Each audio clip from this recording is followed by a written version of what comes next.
They left my name off the announcement. No typo, no oversight, just silence, like I'd never existed.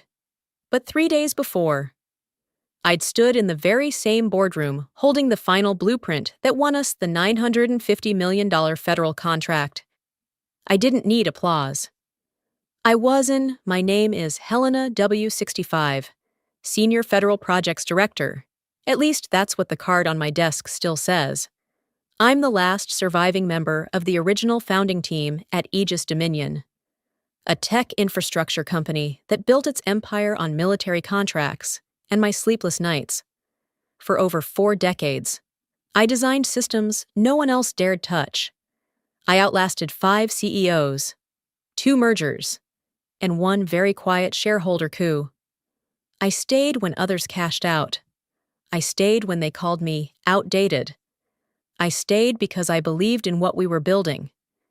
This contract was my final milestone. The modernization project from the Department of Homeland Security wasn't just another job, it was everything. I wrote the foundational logic, structured the compliance model, trained the junior analysts who'd later stand beside me at the final pitch. But when the confirmation came in, we won, I wasn't mentioned in the announcement. The internal memo said the project had been secured through bold leadership and fresh strategic vision. A photo of Mark Langston, our 38-year-old interim CEO, was attached to the email. He was shaking hands with someone I didn't recognize. No mention of who designed the system, no mention of me. I clicked on the DHS briefing slides we'd submitted. Page 10, Architecture and Framework, Helene Ward. Not Helena, not director, just Helene. No title, no credentials, just a misspelled name fading into a footnote. I stared at it for a long time. Pride tastes different when it's served with a quiet insult. That's when I knew. They weren't just ignoring me. They were already writing me out of my own ending. They threw a party the next morning. Streamers, music, tiny sandwiches with gold toothpicks. I stood at the edge of the conference hall, invisible in plain sight. Mark Langston was already on stage, dressed sharper than usual in a tailored navy suit, holding a mic like he was born with it. Behind him, the screen read, "Victory at last. Aegis wins $950 million DHS contract." He smiled, wide and polished. "This win belongs to all of you, to the strategy, to the vision, and to the future we're building together." No mention of my name, not even a nod in my direction. I clapped, quietly, politely, because that's what you do when you've given your whole career to something and realize, suddenly, that you were never part of their version of the story. I scanned the room. Some younger staff were excited, taking selfies with the backdrop. Others whispered while sneaking glances at me, quick, awkward glances, like I was someone they'd studied in a history course, like I had once mattered. Someone finally approached. "Hey, Helena," said Jessica, one of the project assistants I'd mentored just last year. "Isn't this exciting? You must be so proud." The pause before proud stung more than I expected. "I am," I replied, smiling tightly. "It's good to see the work move forward." She didn't hear me. She'd already turned to wave at Mark, who was now shaking hands with a board member who couldn't pronounce infrastructure properly if his life depended on it. I didn't stay for the cake. I walked back to my office and closed the door behind me. The silence wrapped around me like an old coat I didn't want to wear anymore. I pulled up the internal share drive. The pitch video we submitted to the White House had been uploaded. Someone had edited it down for internal training purposes. Out of habit, I clicked play. I watched as the screen lit up with our visuals, our framework diagrams, our vision statements. I'd practiced that presentation for weeks. I remembered exactly what I said. I remembered the applause in that off-site boardroom in D.C., but in this version, my part was gone. Gone. They cut the section where I explained the risk assessment model, the section that ultimately convinced DHS to greenlight our proposal. It jumped straight from the junior analyst's introduction to Mark's closing statement. I sat still, Very still. I didn't cry.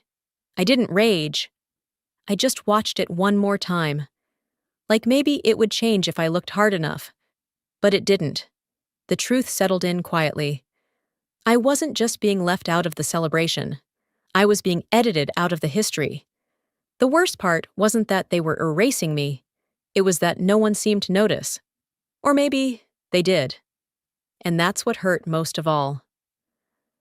I leaned back in my chair and looked up at the ceiling tiles I'd memorized after all these years. They hadn't changed, but the air felt different, thinner, colder. I didn't know it yet. But this wasn't the end of their betrayal. It was just the opening act. 2 days after the celebration, I was called into a realignment meeting. That's what the subject line said. Not strategy, not follow-up, not even feedback. Just realignment. I walked in expecting another vague update about the transition plan, or maybe a quick debrief with the finance team. What I found instead was Mark, already seated at the conference table, flanked by a silent HR manager I'd never met before, and a woman I assumed was from legal, too young to remember when fax machines were state-of-the-art, but old enough to know she was there for a formality, not a discussion. Mark stood up and smiled. "Helena," he said like we were old friends. "First off, thank you. What you've done for this company, especially on the DHS deal, is remarkable. Truly, you've set a gold standard." I stayed quiet, waiting for the pivot I knew was coming. He slid a thick manila envelope across the table. "With the company entering a new phase, we've restructured a few senior positions to better align with upcoming needs." I opened it.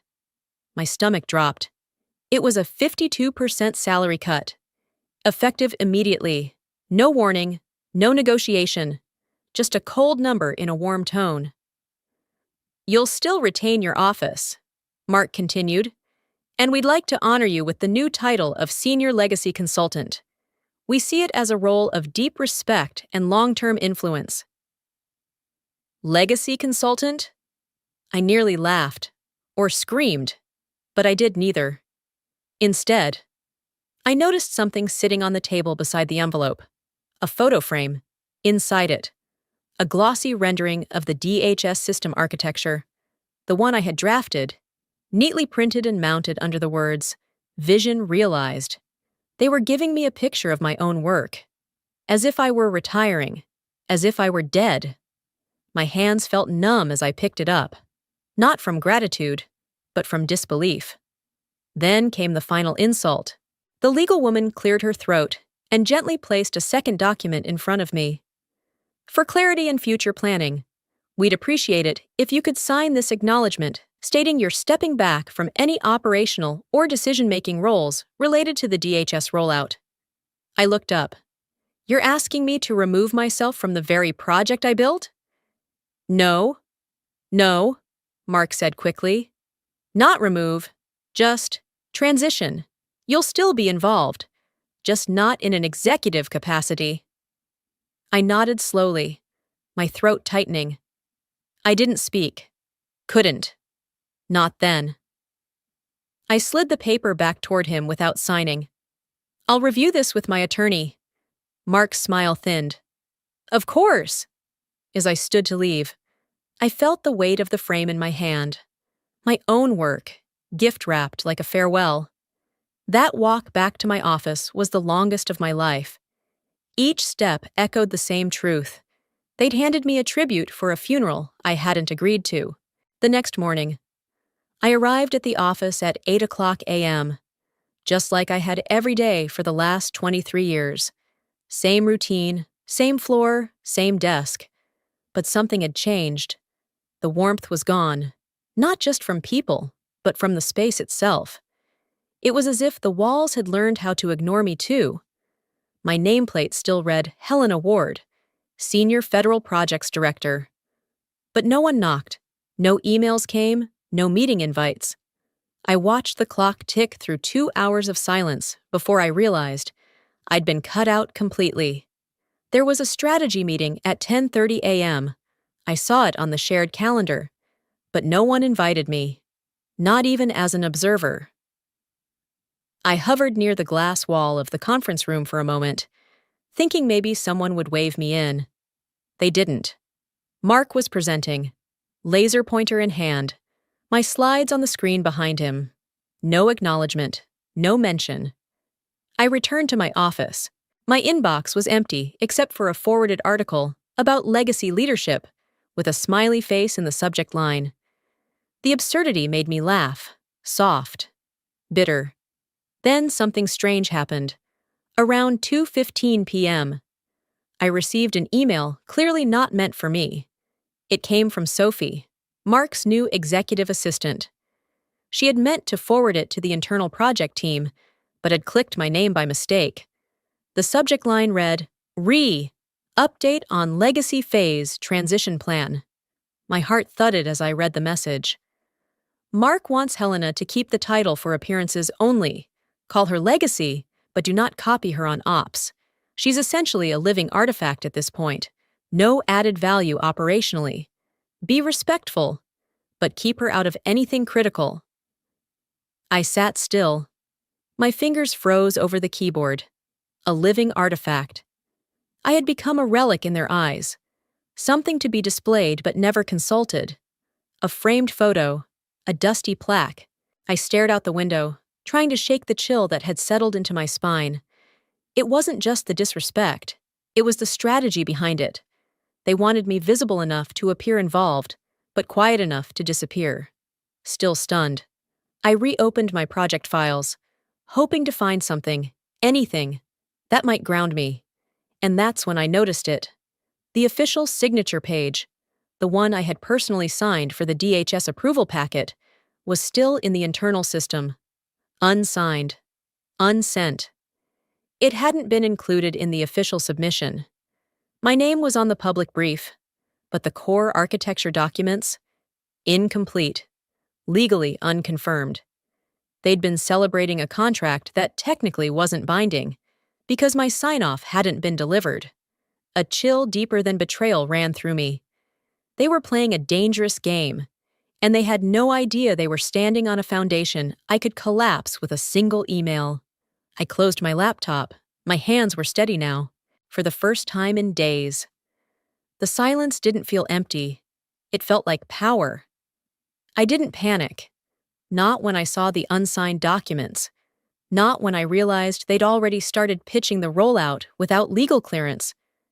I simply stood, walked over to the bottom drawer of my filing cabinet, and pulled out a black leather-bound case I hadn't touched in years. Inside was a slim silver flash drive. No labels, no markings. I'd encrypted it myself.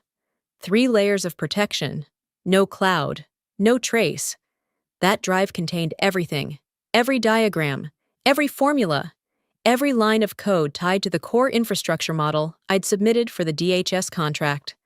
Versions, timestamps, revisions, and most importantly, the digital certificate that proved I was the original architect, registered and protected under IP law nearly 18 years ago. Most people assumed Aegis Dominion owned the designs. They didn't. They had permission to license it, granted through a now-ancient contract that included one very specific clause. If I was removed or withdrawn from any project involving this architecture, the license became null. Without me, they couldn't legally build a single line. That afternoon, I drove to a brick and glass office building on the west side of Arlington. The brass plaque still read Lewis and Grant, LLP, inside. The same quiet receptionist sat behind the marble counter. She looked older, but so did I. "Is Mr. Grant still in?" I asked. She blinked, then smiled. "He'll be thrilled to see you." 10 minutes later, I was sitting in a familiar leather chair across from Daniel Grant, the attorney who'd helped me register the IP all those years ago. He greeted me like an old friend, poured coffee like no time had passed. "What brings you back?" he asked gently. I handed him the flash drive. "I need to confirm something." He plugged it in, brows furrowing as he opened the certification files and traced the chain of signatures. After several minutes, he leaned back. "Well," he said, "it's all still valid, ironclad. Your original design is yours, and the licensing clause stands. They can't use it without you, not even by proxy. If you're not directly attached to the project, they're in breach." I nodded. Calm. That's what I thought. "You want to take action?" he asked. "Not yet," I replied. "Let's give them a chance to show their hand." As I drove back to the office, traffic blurred past my window like static. The weight in my chest hadn't disappeared, but it had shifted. I wasn't helpless. They thought they'd written me out, but they'd forgotten one thing. I hadn't built that system to impress them. I'd built it so no one else could control it but me. At exactly 9:12 a.m., my office phone rang. Not my cell, not the desk line usually reserved for internal calls. This one came through the secure line, a number only a few government agencies ever used. I paused for a second before answering. "This is Helena." "Ms. Ward, this is Andrew Kessler with the Department of Homeland Security. Do you have a moment to talk about the implementation timeline for Infra 9A Delta?" I blinked. "I'm sorry, you want to speak with me?" There was a pause, as if he hadn't expected the question. "Yes. You're listed as the lead technical architect and point of contact for operational deployment." I sat up straighter, heart pounding. "May I ask, what version of the file you're referencing?" "The one submitted in the final proposal package. Your name's on all key sections. The rollout briefing refers to your oversight." For a moment, I couldn't tell if I wanted to laugh or hang up.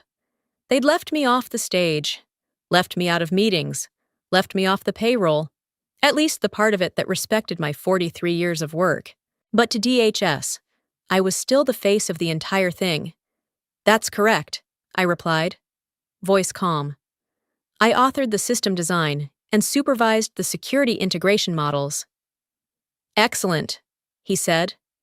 "The team here was under the impression that you'd be overseeing implementation. Is that still the case?" I paused. "No," I said slowly.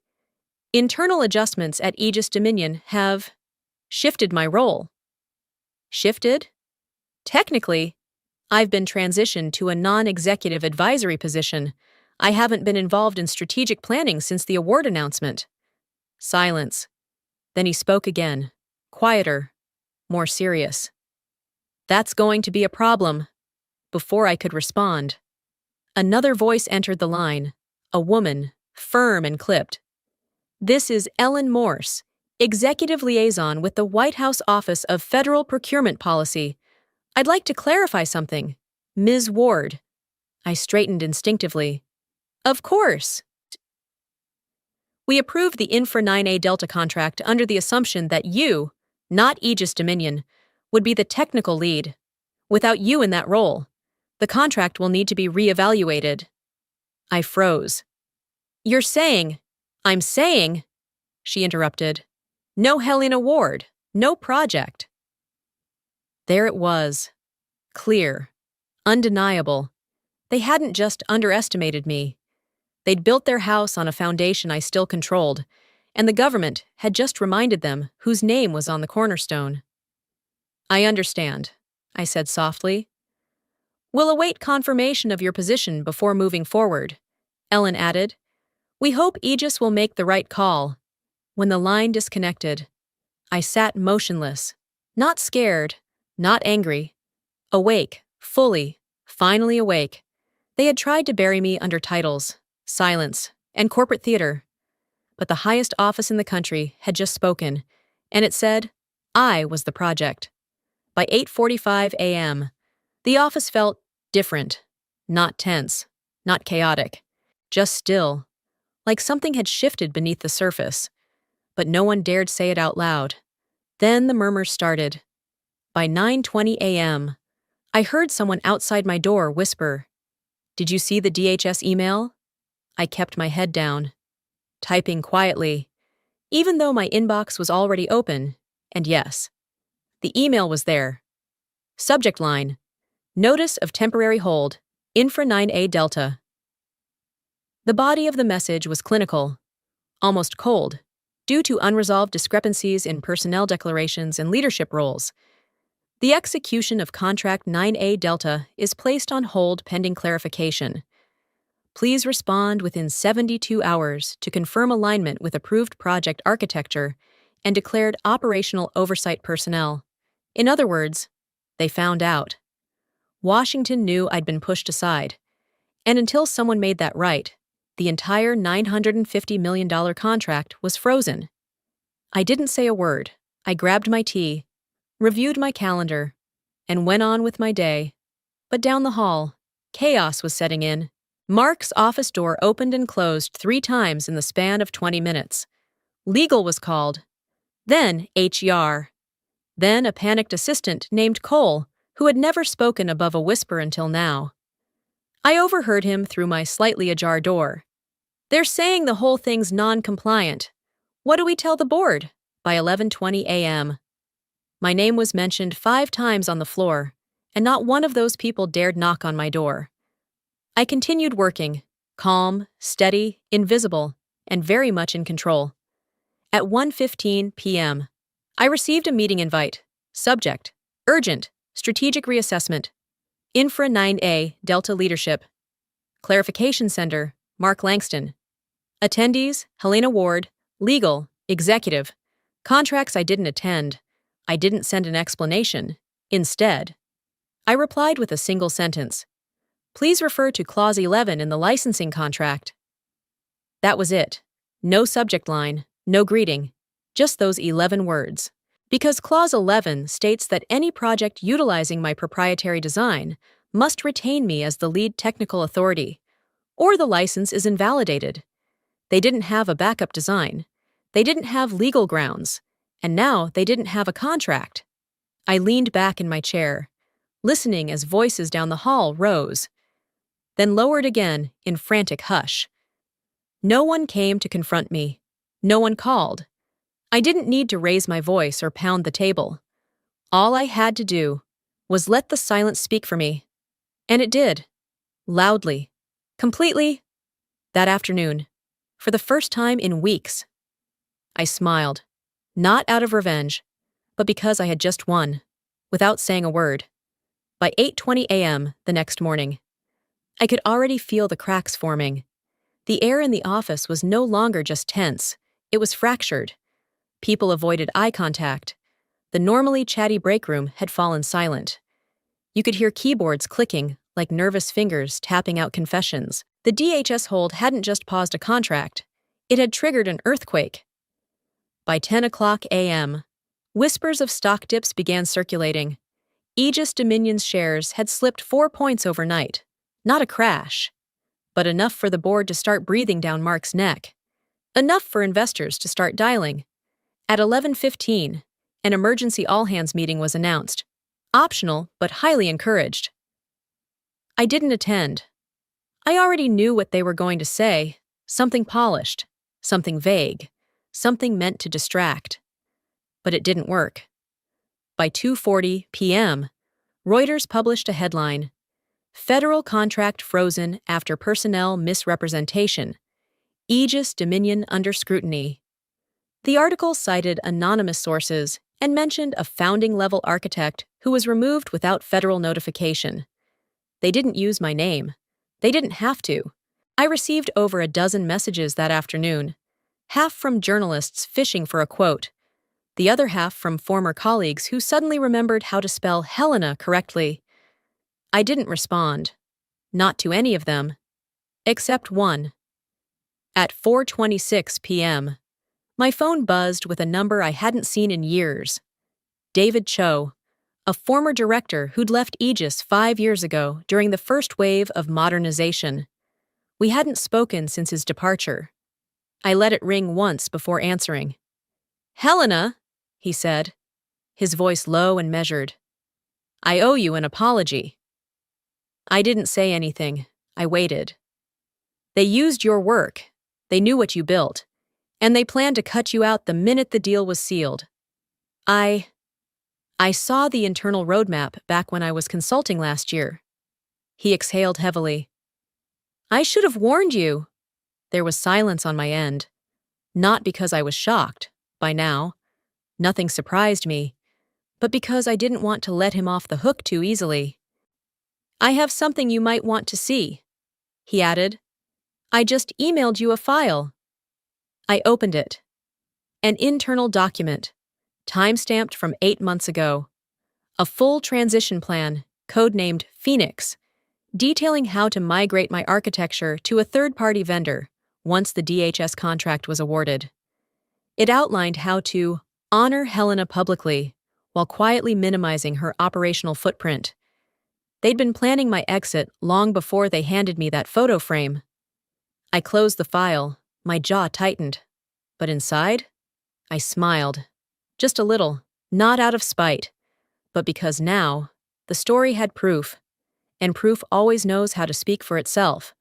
By 9:45 a.m., the letter had arrived. It wasn't an email. It wasn't a phone call. It came in the form of a sealed envelope hand-delivered to my office door, marked with a White House seal. Inside, a formal invitation.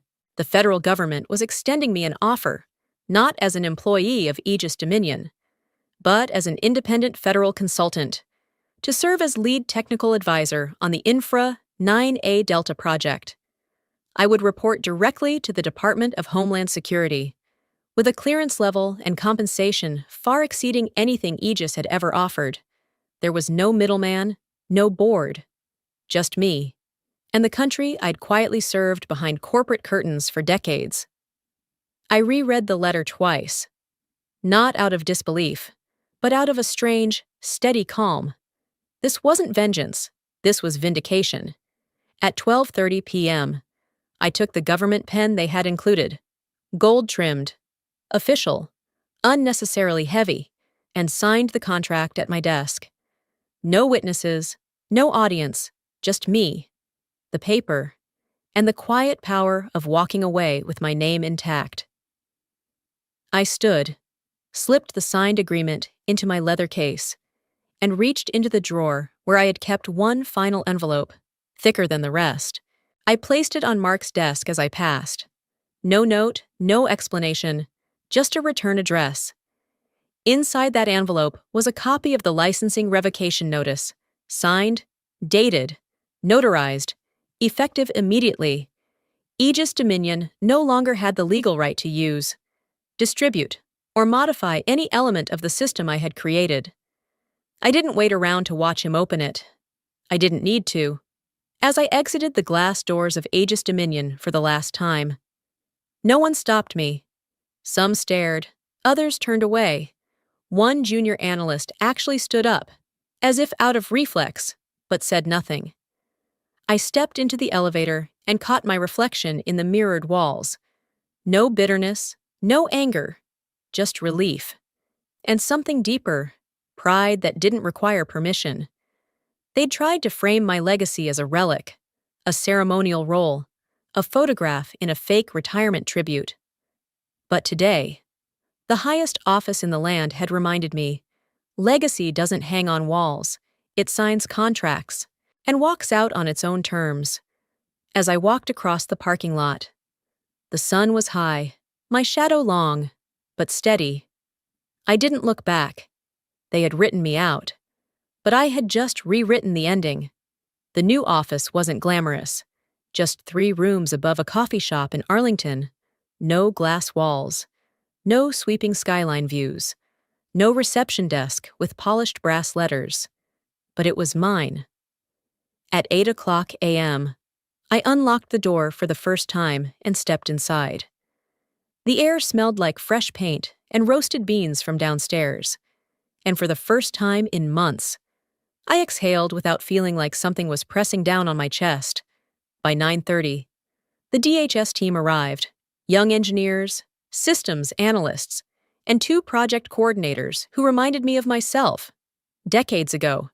They brought their laptops, blueprints, and enthusiasm. They didn't call me consultant or advisor. They just said, Helena. And for the first time in my career, I wasn't a title. I was the reason the room worked.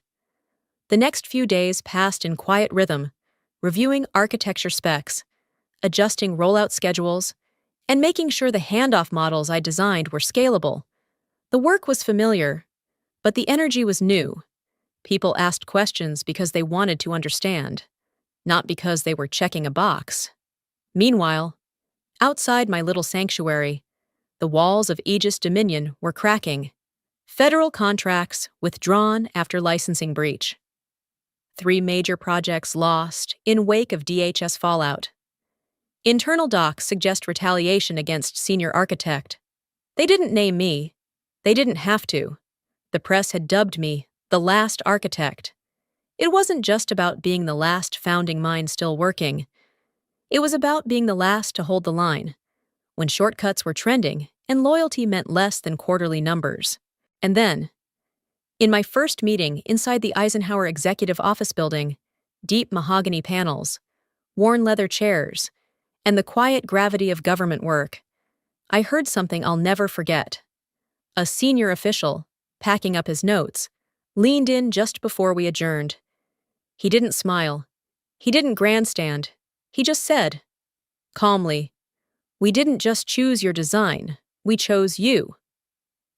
Something in me stilled. Not like a shock, more like a realization sinking in, warm and certain. For 43 years, I built systems, I built structures, I built stability. But what mattered most wasn't the blueprint. It was the name on the bottom corner. Mine. I left that meeting without looking back. No media, no statements, just a quiet return to the small office over the coffee shop, where my team was already planning the next phase. As I walked under the early afternoon sun, the world didn't seem louder. It seemed clear. Because this wasn't just the end of a chapter. It was the moment I finally understood. Legacy isn't a paycheck. It's what's still standing when the noise fades. And I'm still here.